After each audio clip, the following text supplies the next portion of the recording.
Welcome to this explainer. Today we're unpacking the incredible, frankly mind-bending evolution of Japan's most legendary swordsman, Miyamoto Musashi. To really understand his journey, I want you to imagine sitting right here beside me.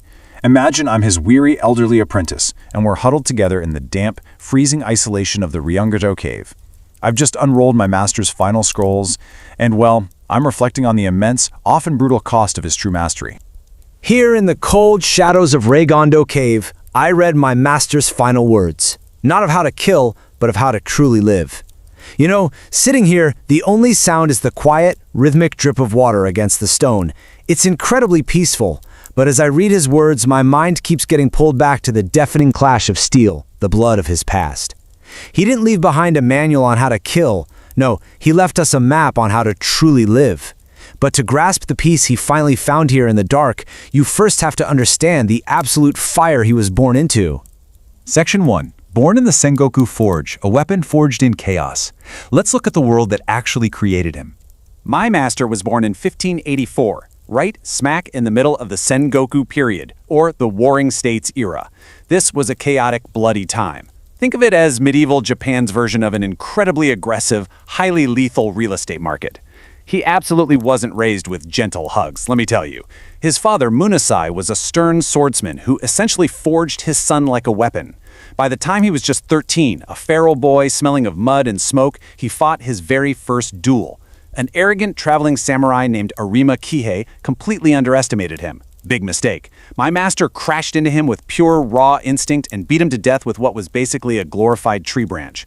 By age 15, he had left home forever. And he became this, a Ronin, a masterless samurai.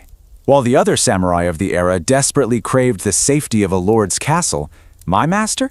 He completely rejected tradition, fancy titles, and polished cages. He deliberately chose the brutal freedom of the wilderness.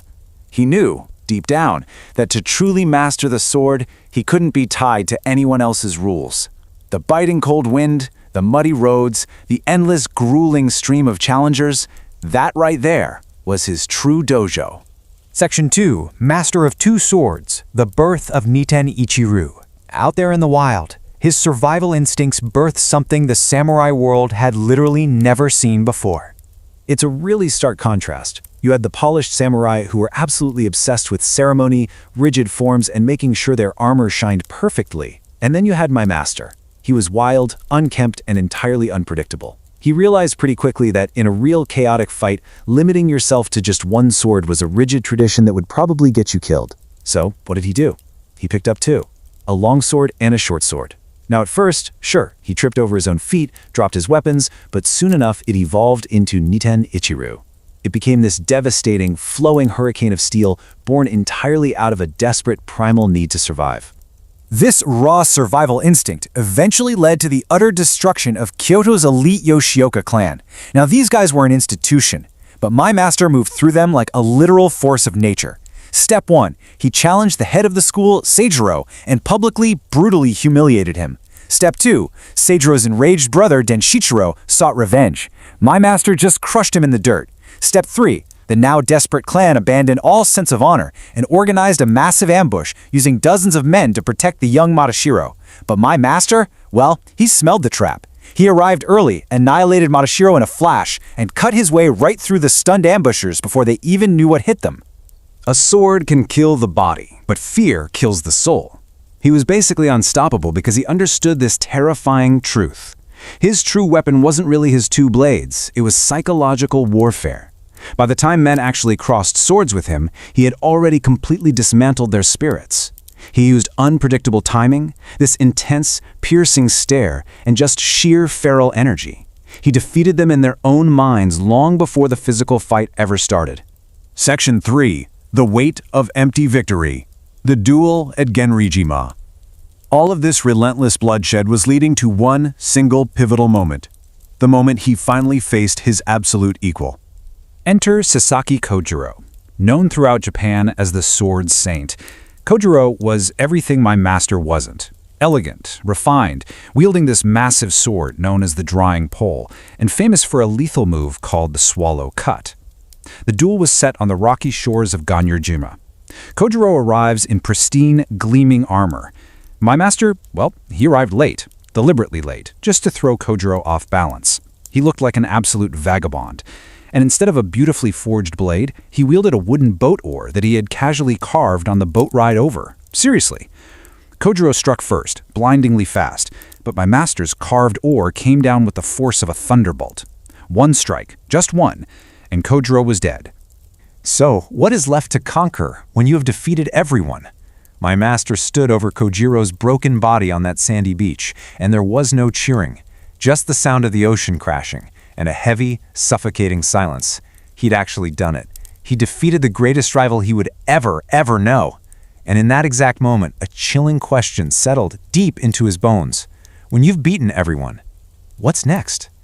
At a certain height, there were no more rivals, just a lonely peak high above the clouds, and you standing there alone. He realized the terrible, crushing tragedy of absolute victory. The fire of survival that had driven him for decades just suddenly flickered out. Victory had morphed into this strange sort of death. It stripped away his hunger, leaving only a vast, echoing solitude. He didn't just defeat Kojiro that day on the beach, he outlived him. And trust me, that was an incredibly heavy burden for him to bear. Section 4. The Philosopher's Awakening. Dropping the sword for the brush. The wild Ronin finally slowed his footsteps. The man of war began a desperate search for a completely new kind of peace. This is absolutely crucial. He took all of that immense, fierce discipline and shifted it completely inward. My master dropped the sword and, surprisingly, picked up the ink brush. He started painting these delicate landscapes, birds frozen in mid-flight. He took up wood carving. He practiced the tea ceremony with the exact same intense focus he used to dismantle dojos. He even immersed himself in Zen Buddhism. He realized that while a sword might win a fleeting battle today, art and philosophy, they win immortality. He was literally carving his spirit into the world, stroke by delicate stroke. Conflict is a wave. True mastery is stepping aside before it crashes. Through all this quiet reflection, he reached a truly profound awakening. Conflict is merely a wave.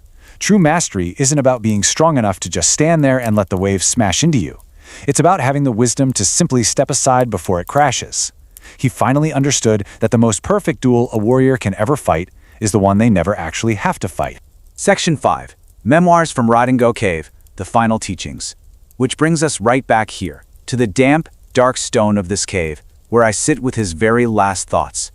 Knowing his body was finally failing him, he retreated to this exact cave to write his ultimate masterpiece, the Book of Five Rings. And listen, this wasn't just a sword manual. It was a complete strategic blueprint for mastering life itself.